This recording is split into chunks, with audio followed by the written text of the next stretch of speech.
Hey y'all, welcome to the Team LocoFit Roundtable, hosted by me, Laurin and Karina, owner of Team LocoFit. Each week, I am joined by one of our coaches to dive headfirst into the nutrition, training, mindset, and coaching strategies we use with our clients.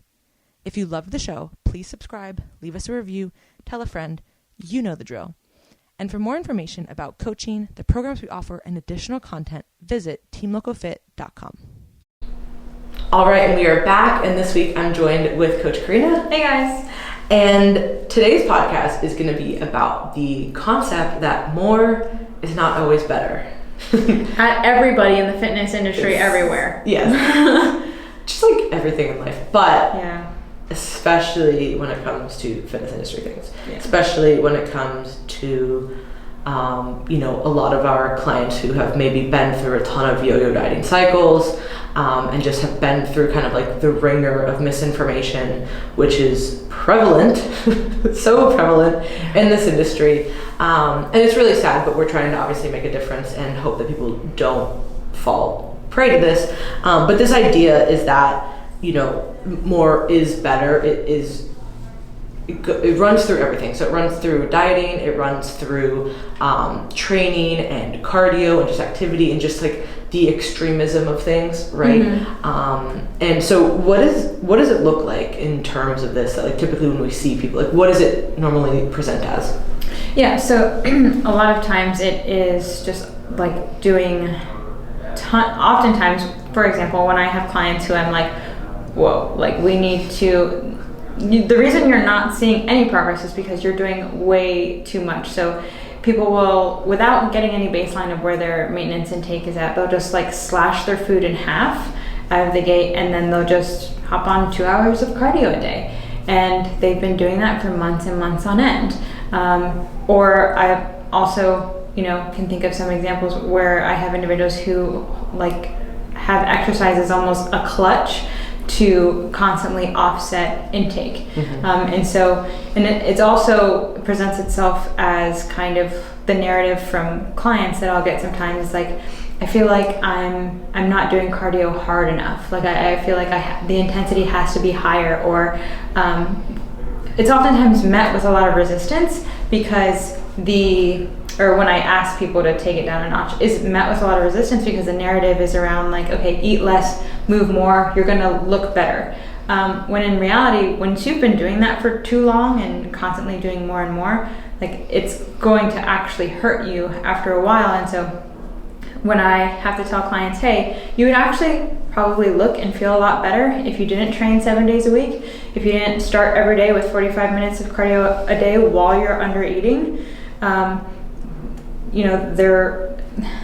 that's often met with resistance because like that's all they know, and they feel like the minute I eat a little bit more or move a little bit less, like I'm going to gain all this weight.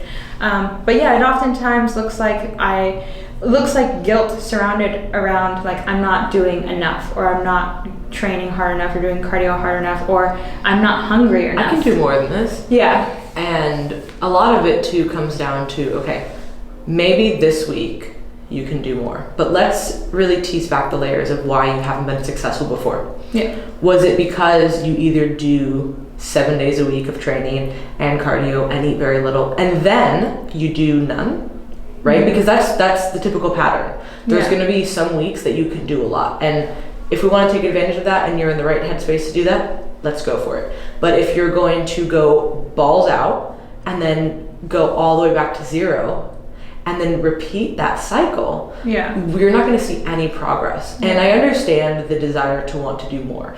And I never want these types of conversations to come across as like we are supporting people never trying hard or pushing themselves, because that is certainly not what we're talking about. This is pushing yourself past the point that is necessary to actually the point where you are creating long-term damage because you're actually not setting up any successful or sustainable habits. Yeah, so, or you've been doing it long enough, and are still not getting any results, and it's like, okay, why are you still doing the same thing? Like, that's really cool that you did that really hard diet and that really hard like training for like 2 weeks. Can you continue to do that? Because if you can't, then we're not going to base your program off of that. What can we actually do on a weekly basis? And like I said, certainly there's going to be some some adjustments here, right? Like, but if we set a baseline of like, hey, we're going to try to train 4 days a week, and we're going to try to get like a walk every day. Like, let's start there, because then guess what? Some weeks you're going to be like, wow, shit hit the fan with work and the kids, and I had to travel and all this. Okay, so maybe we dial it back to 3 days a week that week. But maybe you're like, listen, I got all this stuff coming up and I have some free time this week. Okay, add a 5th session, right? Like, but that's still way better than doing 7 or 0.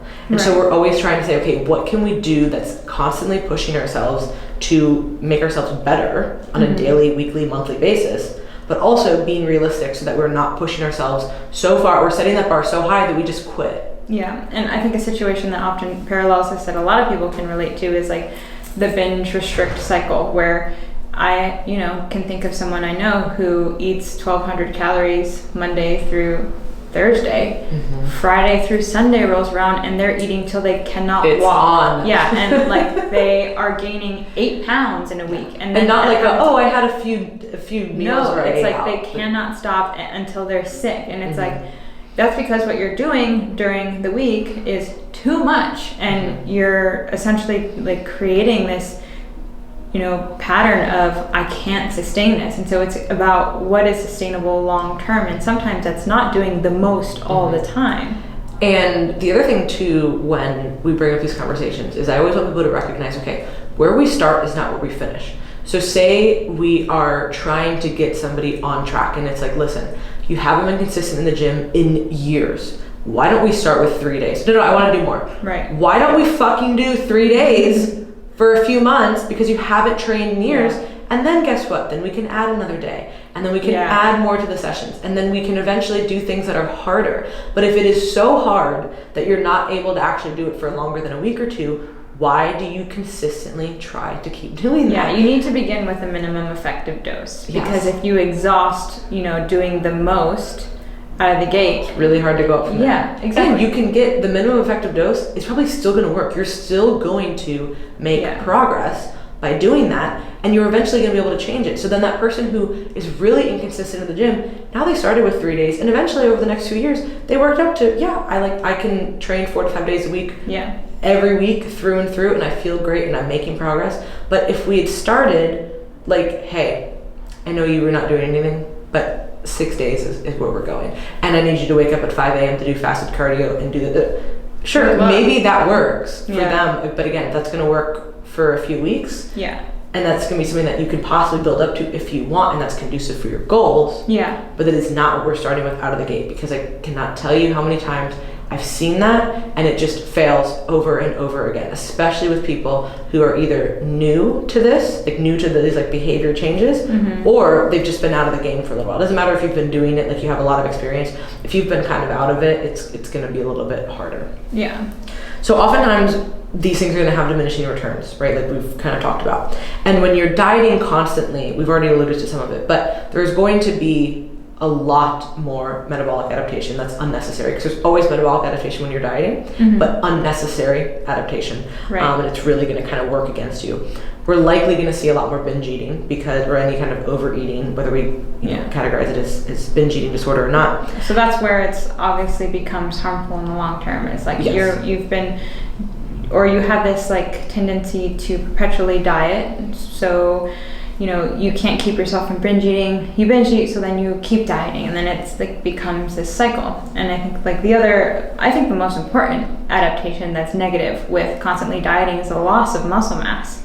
And muscle is our most metabolically active tissue. It's the most responsible for our metabolic rate, and so the more we diet, the more muscle we lose over time, and then it's like now you're gonna have to work even harder and harder to lose weight because your metabolism slows down, because you're not feeding your body enough to sustain muscle mass. And your hormones are likely going to be in a disadvantageous position, which again is very normal when you diet. But when you diet and then you go off of it for a week or two, and then you add weight because you ate whatever you wanted because you were binging, and then you try to go back and diet, it's not the same thing. It's not the same body that you're trying to go back to. It's going to be a lot harder, and your response is going to be a lot slower. And then of course there's going to be the psychological ramifications too, right? Like you're going to have a lot of social anxiety around food. You might just be very like defeated with your attempts at anything, because you're like, I mean, how common is this? Oh, I've tried everything and it doesn't work, like I'm such a failure. No, you've tried things that aren't working.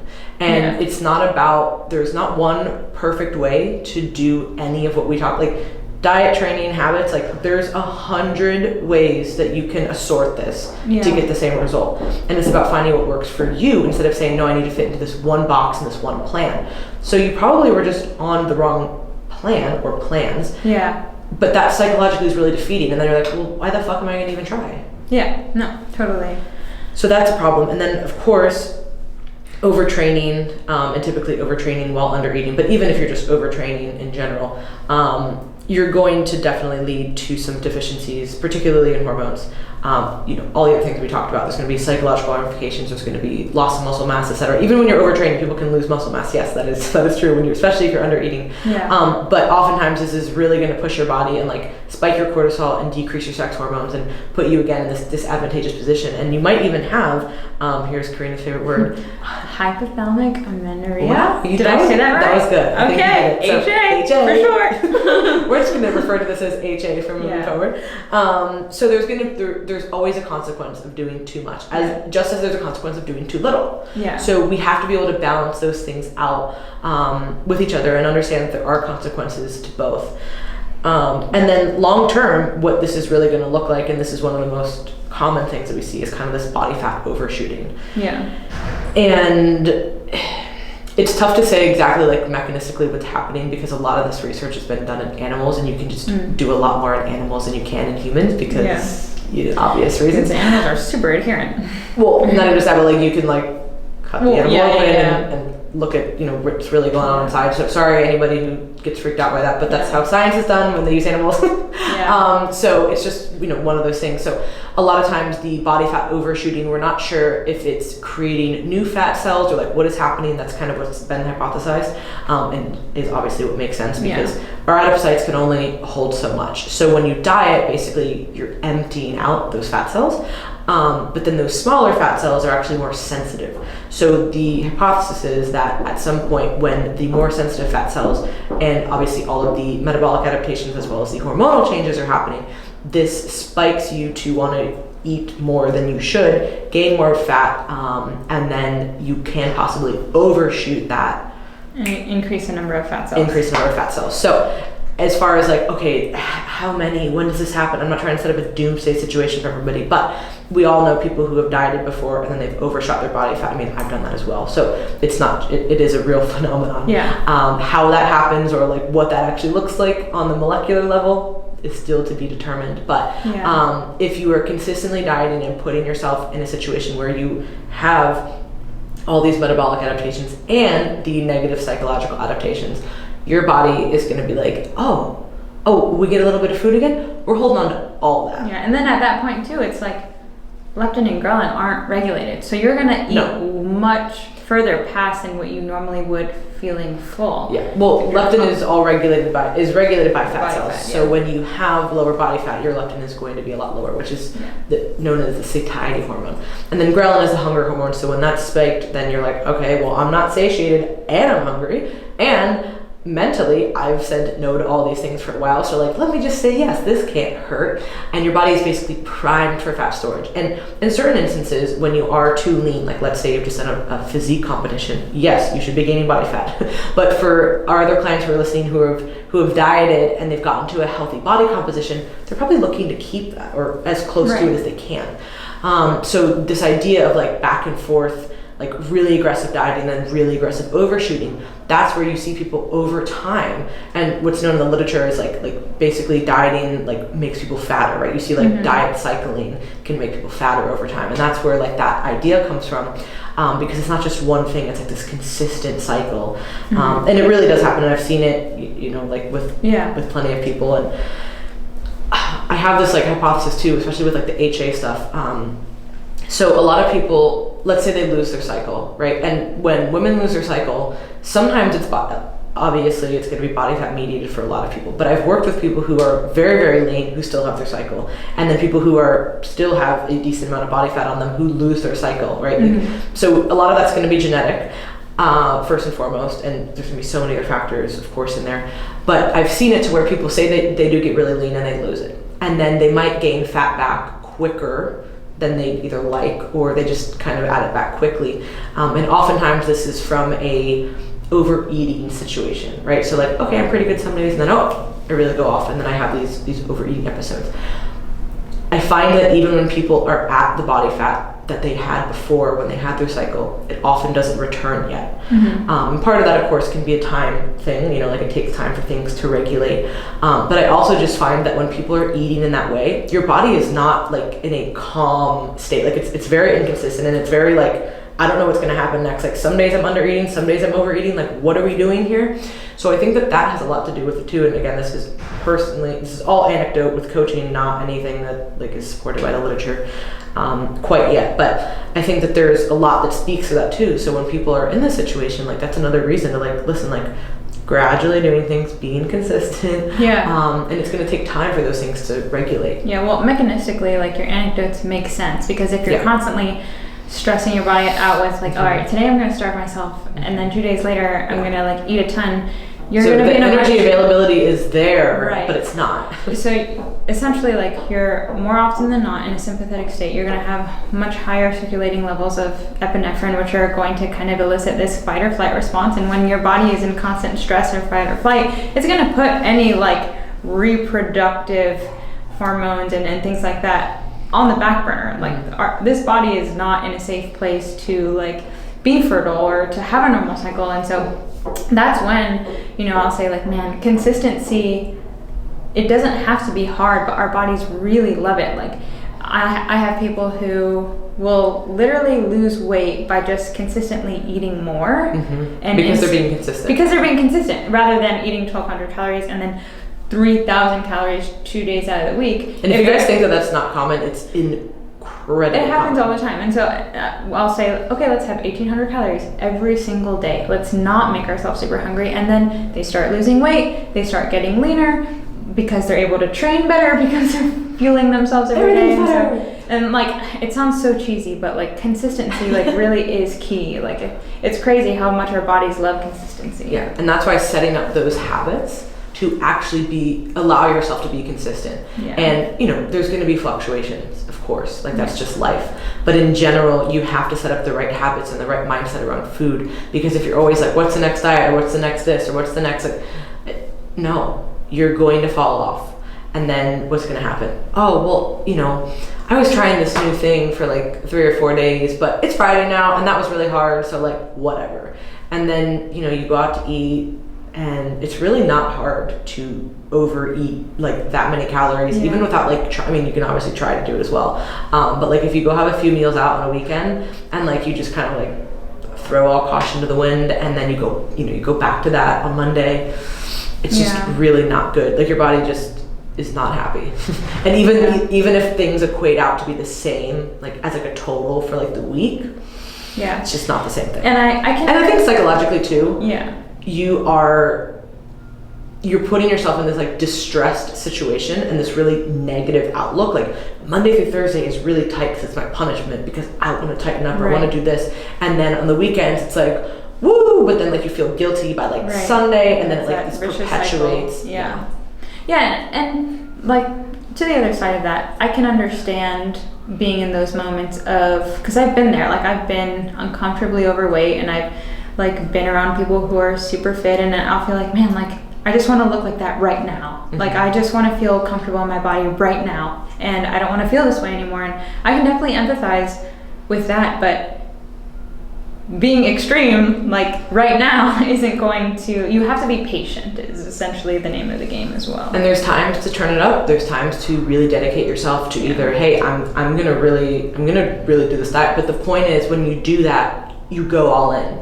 You're not just doing it to then fuck off on the weekends, or when anything comes up, or I'm really good at training for a few weeks and then I just completely stop. Like no, we want to say, okay, what is the minimum effective dose? And then when you're really good there, then we can kind of turn it up.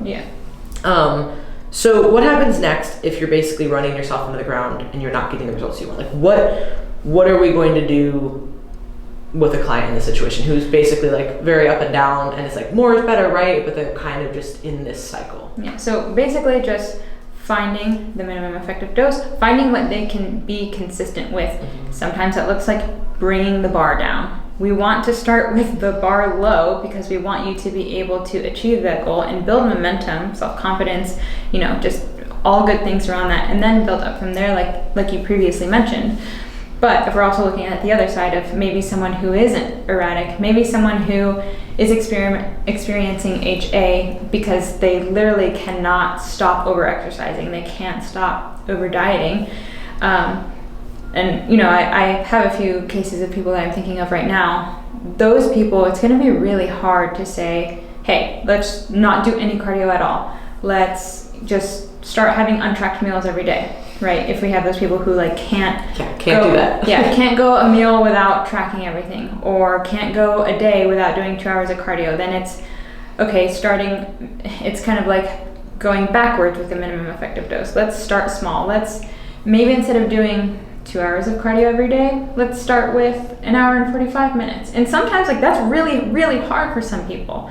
And so it's just also knowing the client and knowing what they would be comfortable with, but also pushing them because they might, be like, oh, I'm still not comfortable. Can we do 2 hours of cardio for 1 more week? And it's no, because these are going to be the long-term consequences if you don't listen right now, or if we don't start doing what we need to do to get you healthy. If you want to stay in this comfort zone of your neuroticism, these are the consequences, and that's up to you if you want to meet that. If you want to essentially be infertile because you're too lean for too long, or if you want to have to depend on exogenous hormones for the rest of your life to have a normal cycle and or be able to have kids and things like that. So that's something. To have a thyroid. Yeah. Which you might have to anyway, and there's nothing wrong with that. For anybody listening, that was not Right. If anybody needs to take sometimes genetically, you have to, supplements, prescriptions, HRT, whatever. Some people are going to have to be on that. But some people are clearly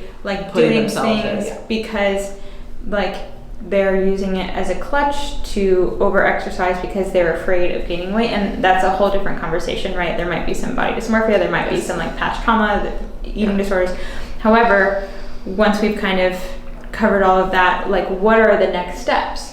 And for the other side of the coin, for people who have a hard time doing less and not always doing more, it's all right, we're going to take baby steps, but I also have to push you, and you have to listen to me, and you have to know that it's because I want the best for you, and because I'm not just sitting here taking your money for no reason, right? I want to help you. Yeah, if I'm just going to listen to as a coach, you have to listen to what the client is saying and be able to give that detached feedback, and know, okay, are they struggling this week? So maybe there's a lot of things going on, and we're just going to keep things consistent because you know what, this was already a lot this week.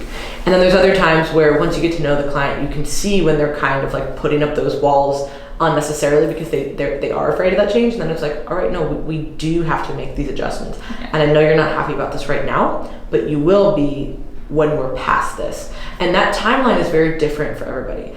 And some people, get through these types of things very easily. Other people, it might take 2 years. There is no timeline for it, and it's about not necessarily judging that timeline and just saying, all right, as long as we're moving forward, I don't care. But you can't just let yourself get complacent and be okay, well, I feel pretty good with, now I'm not doing 2 hours, I'm doing 1 hour and 45. And you're all right, well, we've done this for a month. We need to change something here. And we can't just stay here forever. We do have to work it down for a reason. And it's just about, okay, what can we, small little things, whether it's, okay, I'm not comfortable, I really like tracking things and I don't like eating out. Okay, well, why don't we try to not track something at home first? Let's do that. You're comfortable at home, you can make the food, you know what you're putting in it.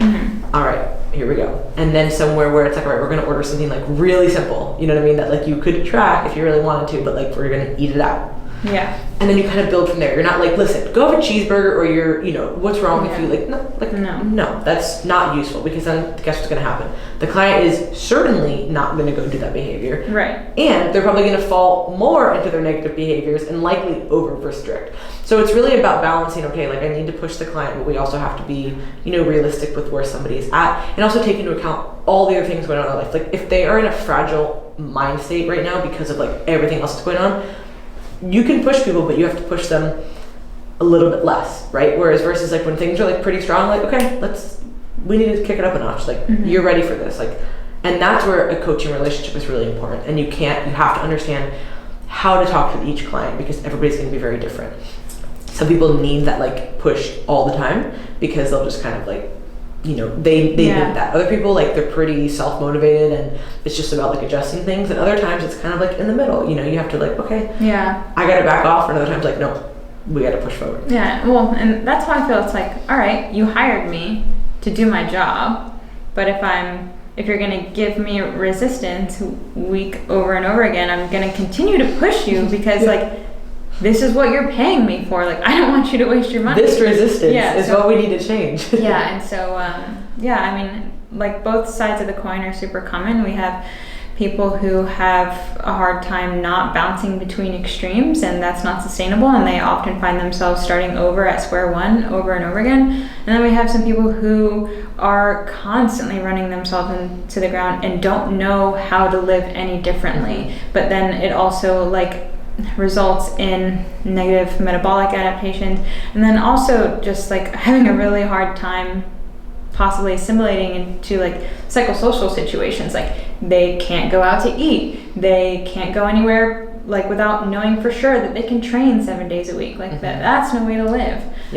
Or the opposite, where they fall into the patterns because they don't have the right habits built up to where, you know, it's like, oh, okay, like, I have all these grand ideas of what I'm going to do for the week, and then nothing gets done. And then it's like, all right, well, you trained once and you didn't do any outside activity, like no walks, no cardio, and you didn't meal prep and you ate out most of the week, right? Like, okay, well, that's not helpful either. How do we work this back? You know what I mean? Like, we have to rein that in the opposite way. So for some people, it's like we're pushing them like, hey, go out and have a meal or two. And other people, it's like, all right, we need to eat out less. And we need to prep more, and we need to figure out how to get into the gym consistently. And this affects everybody at all different levels. And I think that that's important to talk about, because sometimes people have done things for a long time, so they feel like, oh, okay, this is just easy, right? Or other people will look at people who've been doing stuff for a long time like, oh, it's just easy.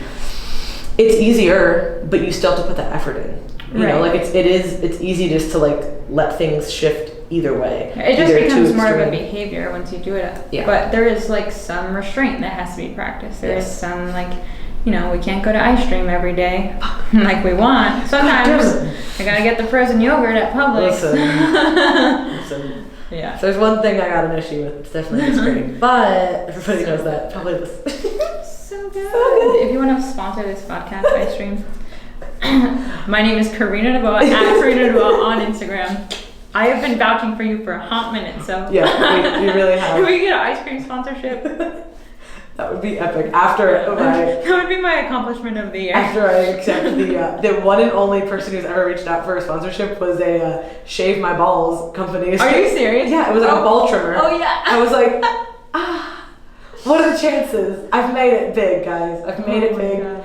We got this ball trimmer. What company was it? Are you allowed to say? I think it was literally like Shave My Balls or something. Like, it was like, oh my god. No. Think of a better name. Hey.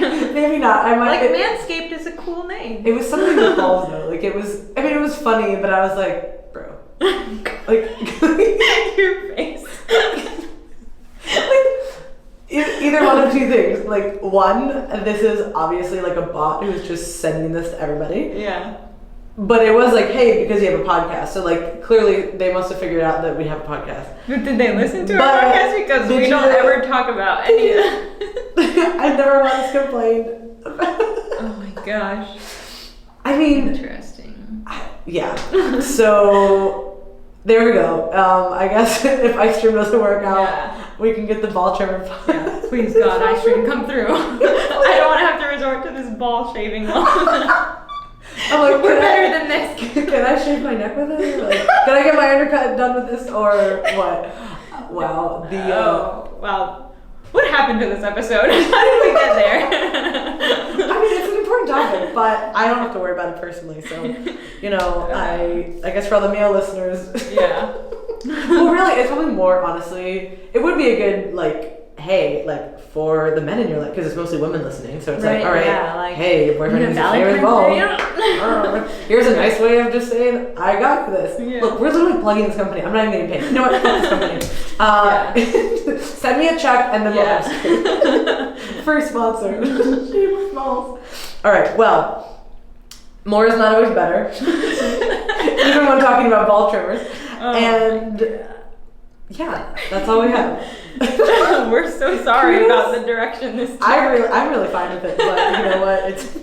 I've definitely had way worse directions on podcasts. So, in any case, thank you guys for tuning in. If you have any questions, you can visit teamlocofit.com. You can listen to the other podcasts on there, as well as read articles that we've written and apply for coaching. So, thank you so much, and we'll catch you next time. Bye.